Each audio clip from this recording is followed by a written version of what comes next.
తంతే గారెల బుట్టలో పడ్డట్లు. అనగనగా ఒక ఊరిలో ఆనంద్ అనే ఒక చిన్న పిల్లాడు ఉండేవాడు. వాడి పేరుకు తగ్గట్టే ముద్దుగా ఎప్పుడూ ఆనందంగా నవ్వుతూ ఉండేవాడు. ఆనంద్‌కి తినడం అంటే చాలా ఇష్టం. అందులోనూ గారెలంటే బాగా ఇష్టం. ప్రతిరోజు వాళ్ళమ్మని గారెలు చేసి పెట్టమనేవాడు. వాళ్ళమ్మేమో రోజూ గారెలు తింటే కడుపు పాడవుతుందని తిట్టేది. ఇక వాడి గోల భరించలేక వారానికి 4 సార్లైనా గారెలు వండేది. ఆనంద్ వాళ్ళ మేనమామకి అమెరికాలో ఉద్యోగం వచ్చింది. ఉద్యోగం వచ్చిన వారం రోజులకే ఇంకొక శుభవార్త కూడా వచ్చింది. కవల పిల్లలు పుట్టారని. ఆ కవల పిల్లల్లో ఒకరు ఆడపిల్ల, ఇంకొకరు మగపిల్లవాడు. ఇంక మావయ్య సంతోషంతో ఒక ఫంక్షన్ చేద్దామని అనుకున్నాడు. 2 రోజుల్లో ఫంక్షన్ ముందనంగా ఆనందు హడావుడి మొదలైపోయింది. మావయ్యకి చెప్పి కొత్త బట్టలు, కొత్త చెప్పులు కొనిపించుకున్నాడు.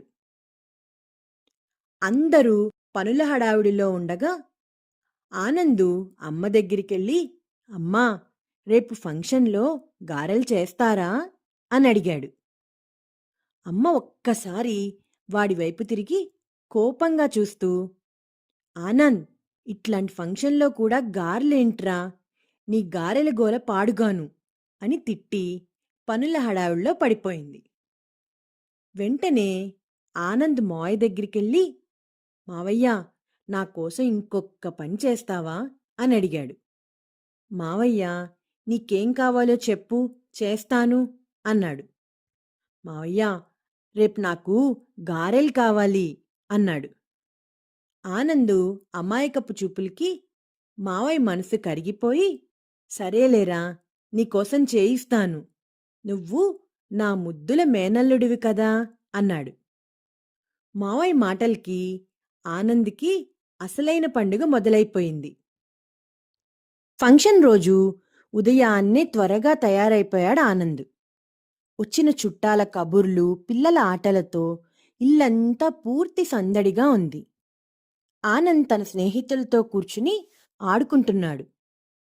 అక్కడే కూర్చుని మాట్లాడుతున్న తాతయ్య, బాబాయ్ కబుర్లు ఆనంద్ చెవిన పడ్డాయి. వారిద్దరూ ఒకరితో ఒకరు ఇట్లా అనుకోవడం ఆనంద్ విన్నాడు. ఈ శేఖర్ చాలా అదృష్టవంతుడు. తంతే గారెల బుట్టలో పడ్డాడు. వాడదృష్టం అంతా ఇంతా కాదు అని. అంతే, ఆ మాటల్లో ఆనంద్‌కి తంతే గారెల బుట్ట అన్న మాట ఒక్కటే వినపడింది. ఇక వాడి ఊహాలోచనలు మొదలయ్యాయి. మావయ్యని ఎవరో గారెల బుట్టలోకి పడేశారు. బుట్టలో పడ్డ మావయ్య ఎన్ని గారెలు తినేశాడో అనుకుంటూ ఆట మధ్యలో ఆపేసి గారెల బుట్ట కోసం వెతకసాగాడు. అప్పుడే వంటవాళ్ళు గారెలు వేసి తీసుకొచ్చి భోజనాల గదిలో పెట్టారు. మావయ్య వాళ్ళు, అమ్మ, నాన్న అందరూ అక్కడే కూర్చుని కబుర్లు చెప్పుకుంటున్నారు. ఆనంద్ వాళ్ళ దగ్గరికెళ్ళి, మావయ్య, నిన్ను గారెల బుట్టలోకి ఎవరు తోశారు అని అమాయకంగా అడిగాడు. అమ్మ వెంటనే, ఎవరు ఎవరిని తోశారు, ఎందుకు, తిక్కగా మాట్లాడకుండా ఏం జరిగిందో చెప్పు అని ఆనందుని నిలదీసింది.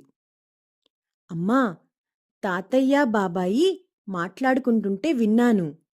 తంతే గారెల బుట్టలో పడ్డాడు, అదృష్టవంతుడు అని మావయ్య గురించి వాళ్ళు మాట్లాడుకుంటున్నారు. అప్పుడు అక్కడున్న వాళ్ళందరికీ విషయం అర్థమైంది. పెద్దవాళ్ళు మాట్లాడుకున్న సామెత వీడికి వేరేగా అర్థమయ్యిందని. మావయ్య నవ్వుతూ, ఆనందు, నేనేమీ గారెల బుట్టలో పడలేదు, తినలేదు. నువ్వు వెళ్ళి నీకు కావలసినన్ని గారెలు తిను అన్నాడు. అమ్మవాడి అమాయకత్వానికి నవ్వుకుంది. ఆనంద్‌కి వీళ్ళంతా ఎందుకు నవ్వుకుంటున్నారో తెలియక, సరే, నేను తినడానికి వెళ్తున్నా అని పరుగు పరుగున తన స్నేహితులతో కలిసి గారెల బుట్ట దగ్గరికి వెళ్ళిపోయాడు. ఈ కథ మీకు నచ్చిందా పిల్లలు? నచ్చినట్టయితే లైక్ చేయండి, షేర్ చేయండి, కామెంట్ చేయండి, ఇంకా సబ్స్క్రైబ్ కూడా చేసుకోండి. గంట కొట్టని వాళ్ళు కూడా గంట కూడా కొట్టండి.